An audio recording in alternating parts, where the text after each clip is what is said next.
Hello and welcome to What Did I Miss, where today I am going over the 7th episode of Star Trek Lower Decks, titled Much Ado About Boimler, and looking for all the Easter eggs, references, and transporter accidents I can find.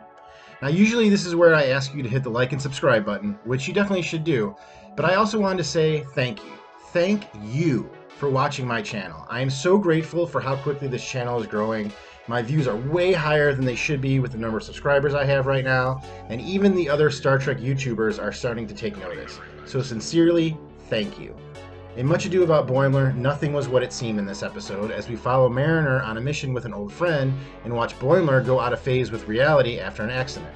First, I will let you know all the references I found in the episode, but stick around until the end and I will let you know what I thought of it and how it compares to the rest of the season.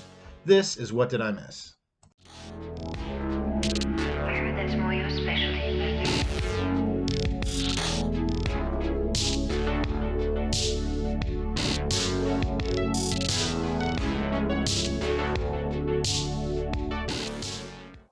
Alright, so once again, this is your spoiler warning for the week.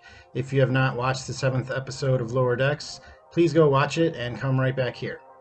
The main plot of this episode follows Mariner as she teams up with a new captain temporarily assigned to the Cerritos, who offers her a promotion to a first officer rank. Throughout the mission, Mariner acts dysfunctional and ill-equipped to lead, while the crew must first deal with an issue on a planet and then a ship in trouble. After being thrown into a perilous position, Mariner steps up and saves the crew with Rutherford's help, which shows that she is more than capable of an officer. She admits to her friend that she is not ready for promotion yet and still has things to work out before she moves on. The fact that someone that Mariner went to the academy with is now a captain is another hint that she has had a long career in Starfleet. We have seen that it usually takes an officer 10 to 15 years in Starfleet to become a captain, although James Kirk became Starfleet's youngest captain at age 32, as shown in the events of the original series' first season episode, The Menagerie. The reason there is a transfer of command to Captain Ramsey of the Oakland is because 3 bridge officers, Captain Freeman, Commander Ransom, and Lieutenant Commander Shax, are on a covert mission. This is a reference to the Next Generation Season 6 episode Chain of Command, in which Captain Jellicoe, portrayed by Ronnie Cox, takes command of the Enterprise while Picard, Worf, and Dr. Crusher are on a covert mission. The outfits they wear are the same, and Jellicoe is even mentioned by Mariner when she's complaining about babysitter captains. One of Captain Ramsey's team is Rigelian from the planet Rigel 5.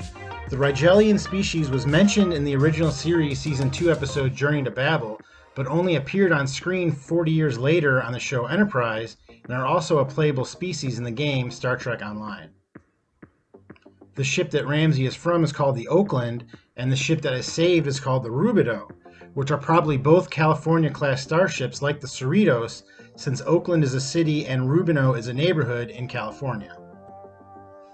The entity that emerges from the Rubido looks a lot like the entity from the first episode of The Next Generation, titled Encounter at Farpoint. This would be the second time a first episode of a Star Trek series has been referenced on a Lower Decks episode, after the first original series episode to air, named The Man Trap, was heavily referenced in the 5th episode of Lower Decks. This makes me wonder if we will get references to Emissary, the Caretaker, and Broken Bow this season. The B-plot of the episode follows Boimler as he is sent out of phase after a transporter accident. He, along with Tendi and her newly created dog, are sent to a division of Starfleet dedicated to treating unsolvable diseases and scientific mysteries.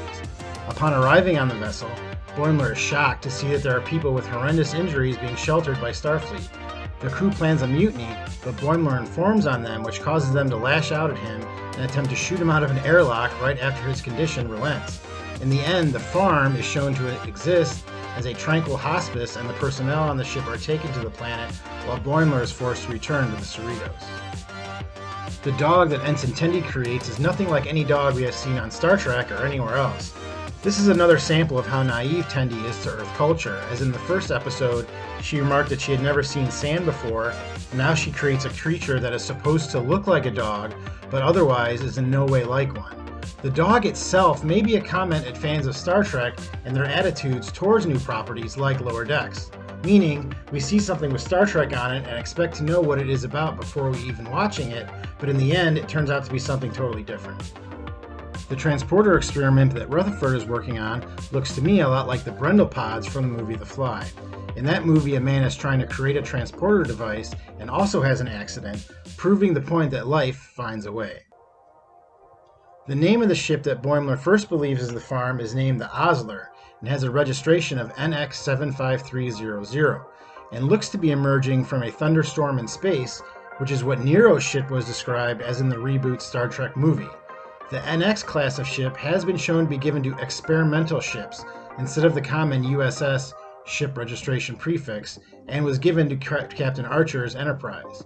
Also, and this is a deep dive, the name Osler may refer to Osler nodes, which are painful red lesions found on the hands and feet, unlike Janeway lesions, which appear on the palms and soles of the feet and are not painful.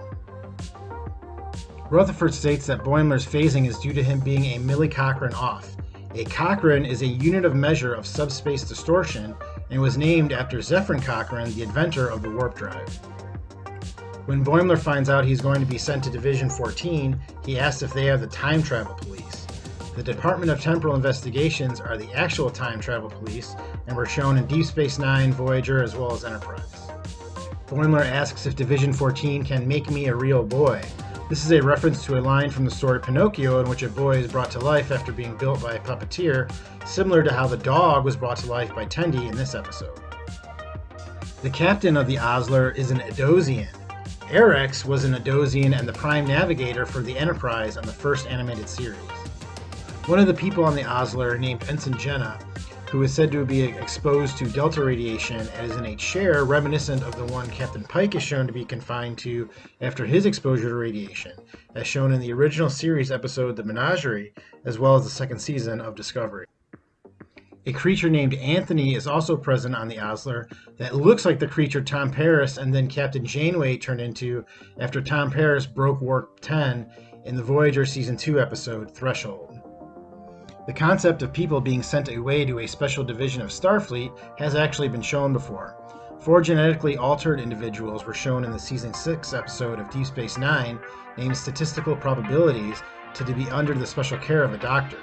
They were seen as outcasts because of their genetic modifications, even though Dr. Bashir, who is also genetically modified, was not. The leader of the individuals on the Osler has both accelerated growth and reverse aging, and makes the comment that he is only half a rascal. Rascals is the name of a Season 6 episode of TNG in which 4 members of the crew, including Picard, become children after a transporter accident, similar to what caused Boimler to be in his predicament.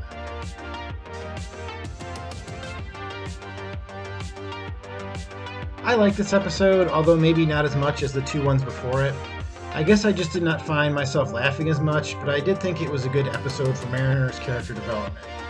I really like peeling back the layers of her character and showing what makes her tick, and I'm glad the show is using a slow crawl to get us there and only giving us hints in each episode. We now know that she is perfectly capable of being at least a first officer, but has not done so by choice. It may be due to some PTSD, or it may be that she just does not want the pressure of rank. It really goes along with the theme of the show that these are officers that are not the best of the best, but maybe rather the best of the worst. I also like that this was the first episode in which the usual pairings were split up, as Boimler was paired with Rutherford and then Tendi, and Mariner was basically on her own. I really want to see more Rutherford, and I think that he needs more screen time, as he really stole his scenes in this episode as well as the last. But all in all, I would call this a good episode that is maybe a bit overshadowed by the 2 episodes before it. But that may be a comment about how good they were rather than how bad this one is. But you let me know, what did I miss? And since Halloween is around the corner, I will have some spooky content planned, so be sure to subscribe to get access to the new videos when they come out. I will see you next time on What Did I Miss?